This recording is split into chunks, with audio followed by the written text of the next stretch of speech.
Viewer সকালে নাস্তা রুটি, পাকিস্তানি রুটি আর দই, সেই টেস্ট। অনেকে আছেন যারা সকালের খাবার খাইতে পারেন না যে কি খাবেন, তো আপনারা পারলে একটা দই কিনবেন আর রুটি কিনবেন, এভাবে বড়াবেন আর এইভাবে মুখে দিবেন।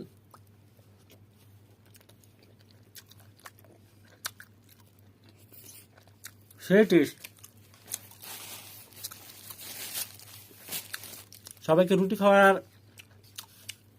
এইভাবে অনুরোধ রইল, একবার ট্রাই করে দেখবেন কত মজা এই দই দই দিয়ে রুটি। ঠিক আছে, ওকে।